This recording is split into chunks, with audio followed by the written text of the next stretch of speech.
first time I heard of Noob Saibot, I thought he was just a made-up character, because his sprites seemed to be all black. But then I realized he is a real character. I guess the name sort of threw me off.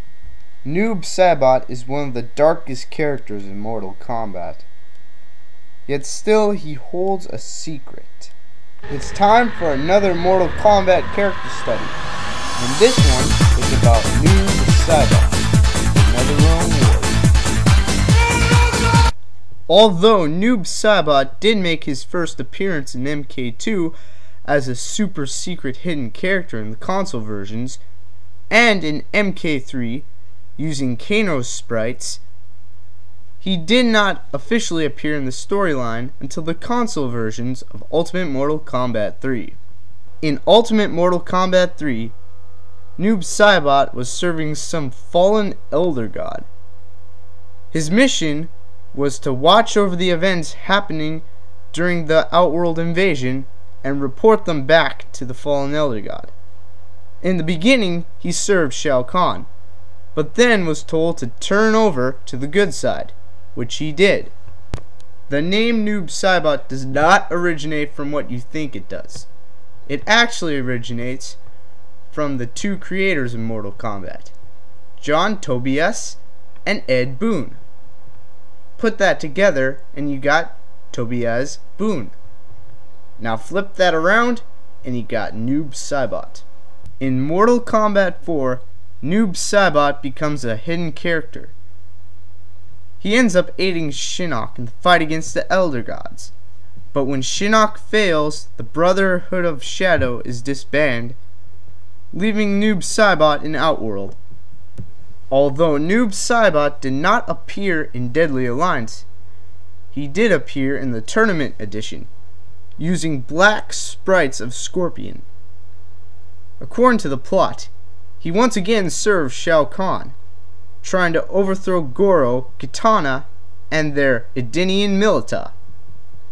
In the end, Noob Saibot won, and left Goro lying on the ground dead. He then realized that Shao Kahn was assassinated by two assassins. With no leaders left, Noob Saibot thought, hey, why don't I make my own army that's only worthy to me? He ends up searching Shao Kahn's dungeon and finding Smoke, a long-lost trophy of Shao Kahn.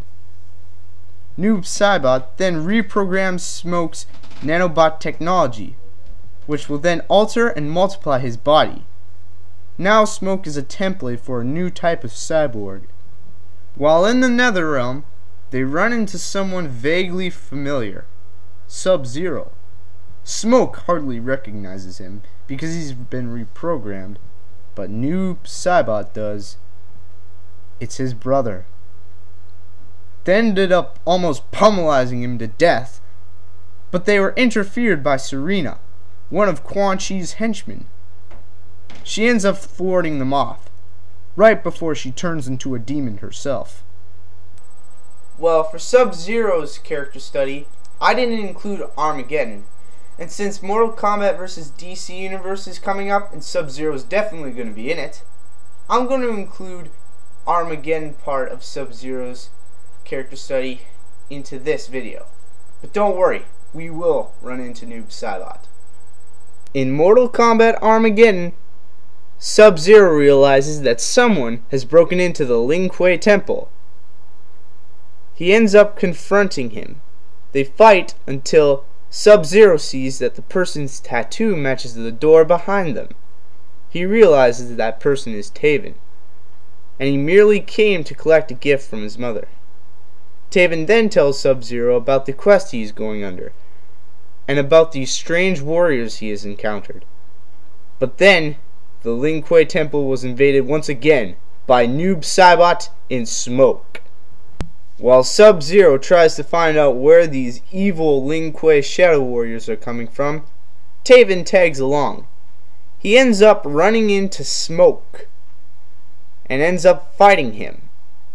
Smoke ends up getting defeated. When Taven reaches the room with the spiked ceiling, he sees Noob Saibot holding Sub-Zero unconscious. They fight, and Taven emerges victorious. Sub-Zero then gets up and thanks Taven for saving his life. He also tells Taven that Noob Saibot is his brother, and that he finally has a chance to save his soul. Sub-Zero then tells Taven about the Red Dragon Clan, the warriors that have been hunting Taven down, and he tells them the location of their base, Charred Mountain. It's unknown whether Noob Saibot's soul was saved, but we might just find out in Mortal Kombat vs. DC Universe. I've already said this twice. I'm gonna repeat it again if you don't get my drift. Noob Saibot is Sub-Zero's brother. That means Noob Saibot had to be the original Sub-Zero. That means once he was slain by Scorpion, he automatically went into the Netherrealm and emerged as the warrior known as Noob Saibot. But how? There's no way, because the original Sub-Zero appeared in Ultimate Mortal Kombat 3. So how could Noob Saibot be the original Sub-Zero? Well, I guess I'm going to have to put that mystery aside and find out some other time. Now that's the end of my character study for Noob Saibot. Now, I don't know who to do next for a character study, so I'll let you decide. Post a comment and tell me who you think I should do next for a Mortal Kombat character study. I'm also thinking of making my own Mortal Kombat website off my Mr. Genesis website. So, send in your opinion. Do you think I should have my own Mortal Kombat website? And who do you think I should do next for a Mortal Kombat character study?